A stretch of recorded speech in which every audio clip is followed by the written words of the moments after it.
What up, what up, what up? Welcome back to Sam Dunks, the weekly NBA show over at Slab Stocks. I'm your host, Sam. Please follow us on Instagram at SlabStocks, subscribe on YouTube, and be sure to navigate to slabstocks.com and subscribe to our newsletter, which you can do by putting your email address in the box at the top of the page. So, the big news last week, as we talked about, was that the NBA was coming back in about 8 to 8 weeks. The big news this week is that the NBA is coming back, maybe? And I guess we don't really know anymore. I really would like it to come back personally because that would give me something to cover. But I also can't say that I don't understand the players' positions. You know, if you're the Wizards or the Magic or the Pistons or the Sun, or if you're like the 12th man on a team that has no chance in advancing very far in the playoffs, why would you want to give up 2 months of your summer or your off season to be sequestered in Kissimmee, Florida in the 96-degree heat with no outside entertainment? It just doesn't make a whole ton of sense on the individual level for a majority of these players. But I still really would love to see them play. But I guess we're kind of in the wait-and-see mode at the moment. So that stinks, but we'll just cross our fingers, I guess.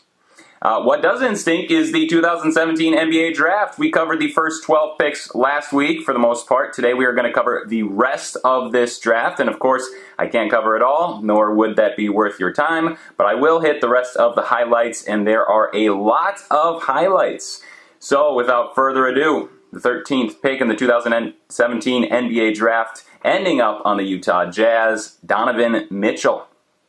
Easily been one of the best 2 or 3 players in this draft, and it was an excellent pick by the Jazz. And the thing that caused Mitchell to slip is that he just wasn't all that impressive at Louisville. You know, Pitino had this way of making Louisville players look much better than they were, and they'd be drafted and they'd be kind of a disappointment. It was the opposite with Mitchell.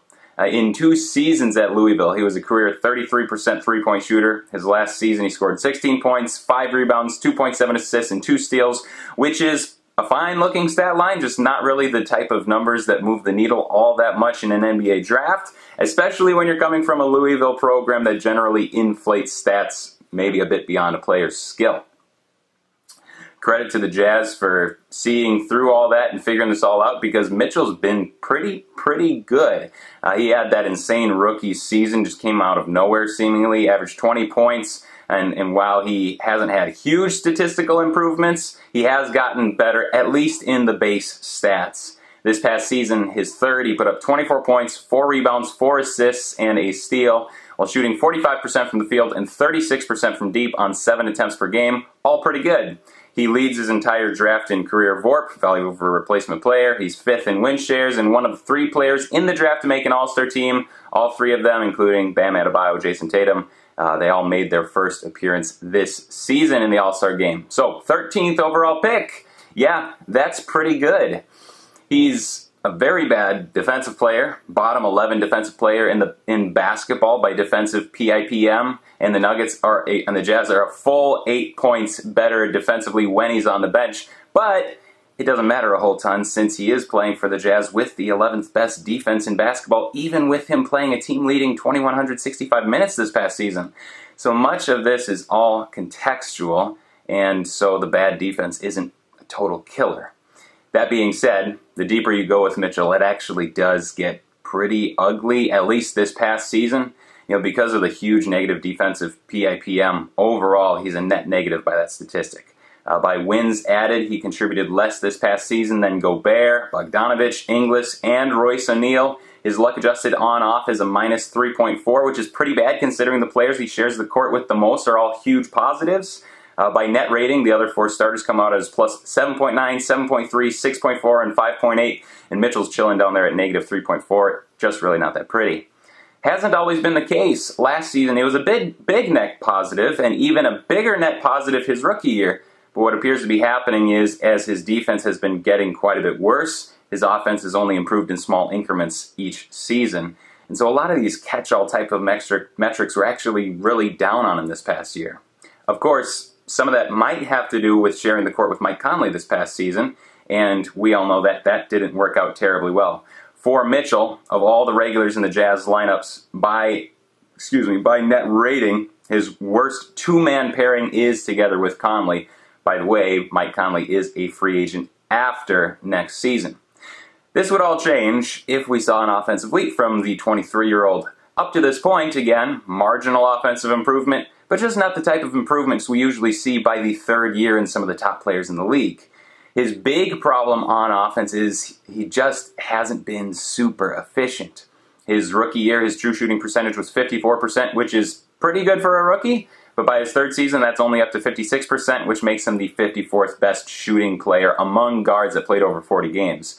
For context, Devin Booker, who I think is often compared to Mitchell in a lot of our minds, he's sitting 9th on that list with a true shooting of 62%. By effective field goal percentage, he's sitting as the 75th most efficient shooter among guards that played over 40 games. Other prominent names around him on these lists: Sexton, Shea, De'Aaron Fox. But Mitchell by far has the highest usage percentage of all those guys, so the inefficiency is much more painful with him. As far as an investment goes, I do think his reputation affords us quite a bit of leeway to figure out if he's ever going to make that next leap. Coming out the way he did in his rookie season, we still think of him in that context as one of the really exciting young players in the game, and generally that is what he is. But if there's no meaningful offensive improvement, eventually the reputation could shift on him. Even with the efficiency issues, he's still a prolific scorer. He can score from all three levels. He has no problem finding his own shot, but he's going to need to start doing that a little bit more effectively. So let's cross our fingers and hope that we can finally see that improvement in this coming season, his fourth. Now generally, since May, his PSA 10 Prism Silver rookie card auctions have been ending within spitting distance of $400, although there was that one that ended the other day at $780, although I'm kind of inclined to ignore that one. So considering him as a $400 card, generally I think he's a buy, although maybe not as strong of a buy as I kind of thought when I was heading into this deep dive. Perhaps there could be an expiration on him, expiration date on him reputationally if we don't see that big improvement. But all in all, he's on a good Jazz team. He's the leader of that team. It's an excellent fan base out there in Utah, and I think a lot of those things will continue to carry his value for a while. Next up for consideration, the very next pick, another absolute steal to the Miami Heat, Bam Adebayo. This is going to be a pretty easy and short valuation here. There's just not much to nitpick. 16 points, 10.5 rebounds, 5 assists, 1.2 steals, 1.3 blocks per game.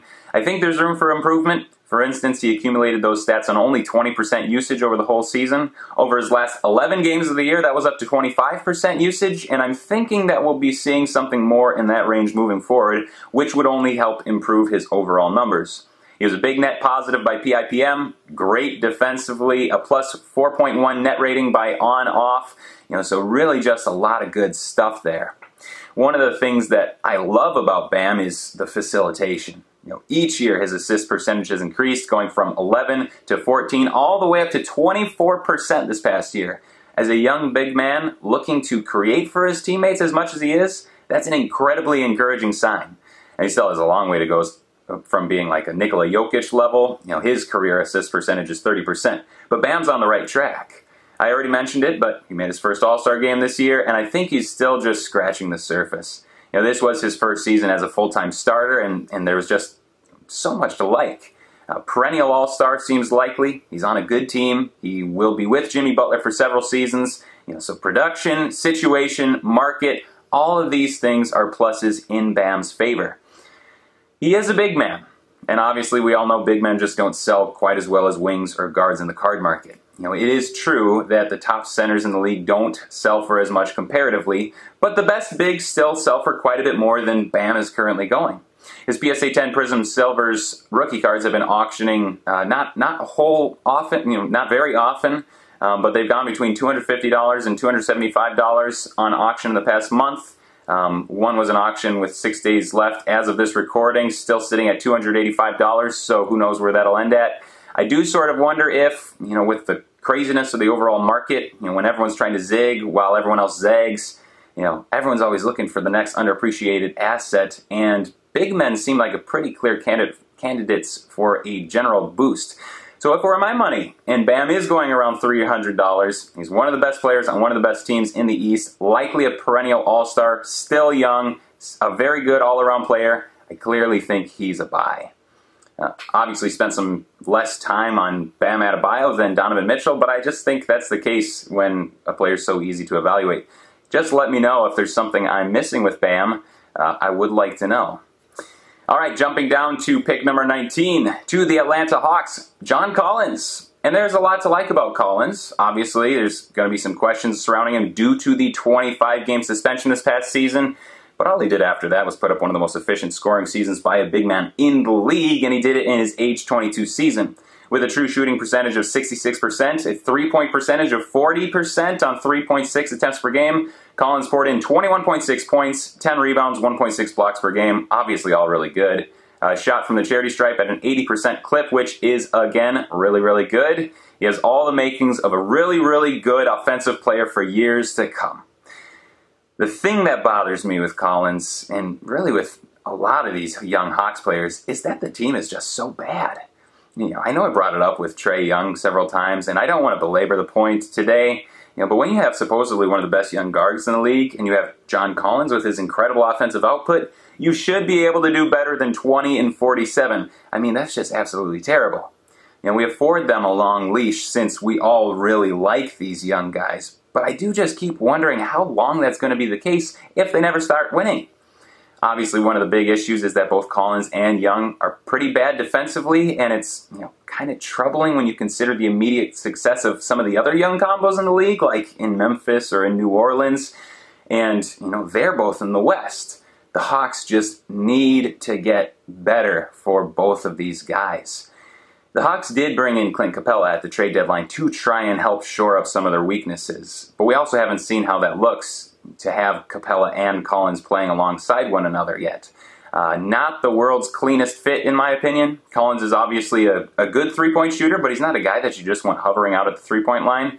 Both of those guys are at their absolute best when they are the pick-and-roll men, or the roll men in a pick-and-roll. We know Capella has no other option on offense other than that, so the pairing will likely affect Collins on offense a fair amount. The Hawks aren't just going to relegate Collins to standing in the corner. Obviously, he is very malleable on offense, so I'm inclined to think that something will work out. But we've seen some of the troubles with like the 76ers, how their fit issues oftentimes just leave Embiid as a glorified Ryan Anderson, and that's clearly not ideal. So the Capella-Collins pairing is certainly something to keep tabs on, and I really hope they figure it out. I do like a lot of these young guys. I need them to start winning. So while I still have lots of question marks in my mind about the Hawks in general, I still like Collins as a buy. His PSA 10 Prism Silver rookie cards are auctioning off just under $200 recently, and I think the ceiling is too high on him for that not to be a buy. I do still have question marks that I think you should keep in mind, but it's worth the chance to me. He's entering his 4th year. He wants to get that big contract extension. He's going to come out with a lot to prove this year. So I think we're looking at a big season coming up for him, and hopefully the Hawks put some wins together. That would just really help everything. Okay, I hate giving all these buys on all these guys. What happened to the good old days of the 2019 draft when I was down on so many of them? Whatever. Next player is going to change that, breaking the trend for me, even though I still really like him as a player. Next player to consider is pick number 22 of the Brooklyn Nets, Jarrett Allen. Pretty typical athletic, rim-running, shot-blocking center. Only played the 1 year at Texas, wasn't super involved in the offense, which made him kind of hard to evaluate, and likely why he fell to pick 22. Skills-wise, probably should have gone higher in the draft, and definitely should be getting more minutes for the Brooklyn Nets. In his sophomore campaign, he averaged 26 minutes per night with 11 points, 8 rebounds, and a block and a half. This past season, he averaged a half minute less per night, and 11 points, a block and a half, and he upped his rebound totals to just under 10 per night. So what happened? Why did he lose minutes? I'm assuming you all know this. We've all spent a lot of time thinking about Kevin Durant and Kyrie Irving teaming up on the Nets, but they actually formed as a big three, quote-unquote, with DeAndre Jordan as the third star. Supposedly, the understanding heading in for them signing was that DeAndre Jordan would be getting starter minutes for the Nets. Well, Jordan signed a 4-year deal. He didn't play more minutes than Jarrett Allen, but he did get 22 minutes a night, which is probably too many. There are some things he does better. He's a more efficient scorer. He is better defensively. Jarrett Allen is no slouch defensively either, but he can be pushed around a bit, whereas Jordan is more of a load down there. Allen has a higher block percentage and holds opponents to a lower field goal percentage in the restricted area, But Jordan's presence also, in the paint generally results in fewer attempts at the rim. In some ways, Jordan's better, but in every other way, Jarrett Allen's clearly better. He's second on the team in most of the advanced stats. He was a net positive over the season, whereas Jordan was a net negative. Ideally, Jordan would be like a 17-minute-a-night type of guy, and Allen would push up to the 29 to 30-minute-a-night territory. So here's hoping that happens soon, although I'm not sure it is going to happen.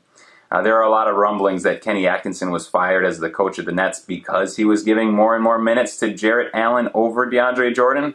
The team is simply, it's going to be run by the dictates of Kevin Durant and Kyrie Irving. And I don't know if you heard that quote from Kyrie back in January, but it's pretty telling. He said, "Collectively, I feel like we have great pieces, but it's pretty glaring. We need one more piece or two more pieces that will complement myself, KD, DJ, Garrett Temple, Spencer Dinwiddie, Karis LeVert, and we'll see how that evolves." Glaringly absent from that list is the young center, which leads me to believe he's probably going to be jerked around even more next year. Oh, and by the way, after Kenny Atkinson was fired, Allen's minutes did fall off significantly, and I expect that to continue next season. His PSA 10 Prism Silver rookie cards don't auction off very often, which isn't a surprise, really. The last few auctions were in April. They went around $40. Some buy it nows recently went for $60. If you want to wait and see what happens, maybe he gets traded into a better situation, then hold. If you want your investments to be actively working for you, I'd probably sell. In addition to everything we've discussed, he has a very traditional center, and I don't think he's ever going to make an all-star team. So the upside on him is pretty clearly limited as far as cards go. Next up, OG Anunoby. I think he's a really good NBA player. Very good defensively. He does some nice things on offense. Not a creator. Low assist totals. Only 64% of his shots came with the ball being in his hands for less than 2 seconds.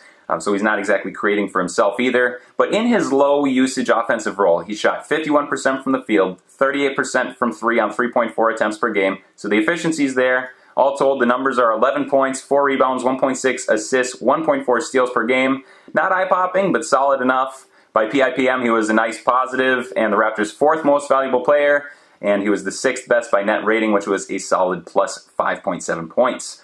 I don't think he's ever going to be an all-star. He's never going to be the focal point of a team offensively, but a really, really nice NBA player for a long time. For the card investor, him playing for the Toronto Raptors is a very good thing. Passionate fan base, awesome GM, awesome coach, really good, well-constructed team, great scouting. Everything's there for the Raptors to be good for quite some time. And for that reason, I consider OG a buy. It's a rising tide lifts all boats types of thing. Recent auctions on ComC have gone in the $75 range. More recently, a couple Probstein auctions ended at $90 and $107.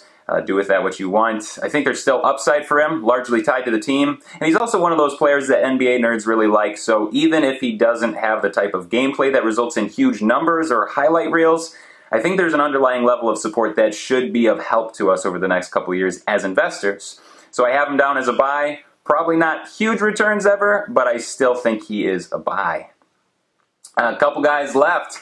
Next up, clear sell in my opinion. This shouldn't come as a surprise to you. Pick number 27 to the Los Angeles Lakers, Kyle Kuzma. You probably remember after he was drafted, he had that huge summer league, and it really led to just big-time popularity for the young forward out of Utah.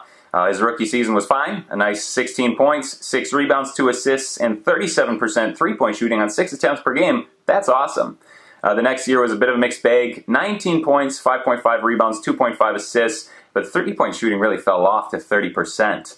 Well, then the Lakers picked up Anthony Davis in addition to LeBron, and Kuzma was one of the young guys that the Lakers really wanted to hang on to, but then this past season was a struggle for him. It was his worst season as a pro. 12.5 points, 4.5 rebounds, 1.3 assists, and just under 30% three-point shooting on 4.4 attempts per game. That was in only 25 minutes per night, so per 36. They are close to his rookie season numbers, but there were reasons for him only receiving 25 minutes per night. On a team with LeBron and AD, it is paramount that you are able to space the floor and shoot threes, and Kuzma just hasn't had very good results from deep in the past 2 seasons. On catch-and-shoot threes, he was up to 34%, but that's still just not very good, especially on catch-and-shoot threes. By PIPM, he was in negative on both ends of the court. a negative 3.1 in on-off differential. There just isn't enough stuff that he can do to really warrant a ton of minutes on this Lakers team, and inefficient scoring, low assist percentage. These aren't the types of things that endear you to LeBron James as a teammate. I think if he's ever given the reins of a team, he can score in bunches, 20-point scorer easily. I just don't think any team that he leads will ever be that good, and he's not going to get that opportunity with this Lakers team. Reputationally, he still is very popular, plays in a super premium market, and Lakers fans really seem to love the guy still. I'm okay with all of that. Gets a few more bucks in your pocket if you decide to sell. His prices are kind of all over the place. $227, $172, $167, $125, $142, $90, $216. So I don't even know what his current price is, but that's where his PSA 10 Prism Silver Rookie Card auctions have been ending the last couple of months.